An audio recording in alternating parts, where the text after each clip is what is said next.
Hi, I'm Timothy Riley, and this is my video review of the Kyocera adjustable mandolin. Now, I have professional mandolins, which I'll show you in a minute, but I was looking for something small, quick, and easy to use for small jobs. When I'm going to use a big job, I'll definitely use my larger brawn mandolin.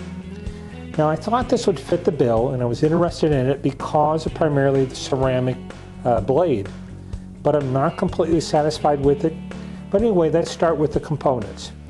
You have the guard here, which is used to hold the item down. This is marginally useful. It's not very well designed. You've got the blade, and let me show you how it works on the back. This is how you set the width of the cut. You've got 3 millimeters, and then you turn this little bar 2 millimeters, 1.3, and 0.5. So, to be honest, this is not quite as professional as I would like, but again, it is what it is. Since this is made of plastic, it's not quite as rigid as I had hoped. One of the problems I find with it is when you push here to make your cut, if you push harder, it's going to make a thicker cut, and if you just go over it lightly, it's going to make a thinner cut. I would have gladly paid more for either a thicker plastic or for metal. If this had just had a regular metal blade, I would have happily paid $5, but no more. With the ceramic blade, yeah, it's worth more, but it's not really what I'd hoped for. Now I'm going to take the guard and put it over a piece of potato here, and just make a few passes. This is at the 3 millimeter, and you see it does a pretty good job here. This would be great for potatoes au gratin. They're fairly thick. Now let's set it down to 2 millimeters, again using our guard. Find the guard to be a little cumbersome, but it does work, protects your fingers. Now that's a pretty nice thickness, I like that. We go down to the 1.3. I just want to show you how this works on all of the different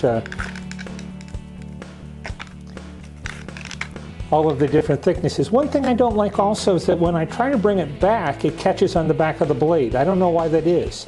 My other mandolins don't work that way. Here you get a nice uniform thickness. Now the thinnest, that's kind of a crapshoot. Sometimes you can get it to work on that. This is really good if you want to use it for chips. Again, it's kind of hard to bring it back because it catches. This is a lot easier to do if you're using like Kevlar gloves because you can actually hold the thing. But look at this. Really nice little uniform, thin pieces. You could use these for chips. I think in Great Britain they call these chips or fries, or I'm not fries, potato chips.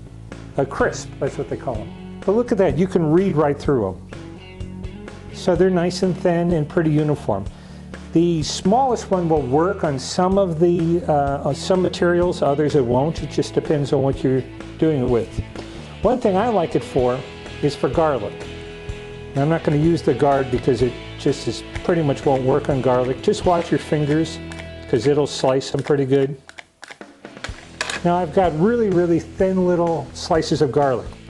If any of you remember watching Goodfellas, where Paulie took the razor blade when he was in jail and sliced the garlic, that's what that reminds me of.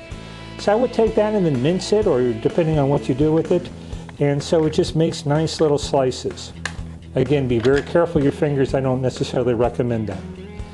So, in general, I would say this is a nice item. Had it been made out of metal, had the ceramic blade be interchangeable so I could replace them, I would have paid $40, $50 for it. As it is, I think that there's some drawbacks to it. I will use it. It's nice, like I said, if I want to do some quick slices of carrots. It's better with your harder vegetables.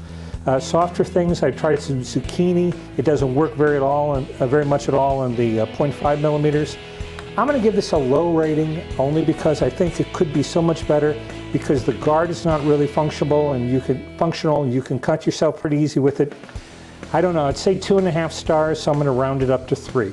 I hope this video review was helpful for you. Thank you very much. Whoops, I forgot that I was going to show you what my regular mandolin looks like. This is a Braun mandolin.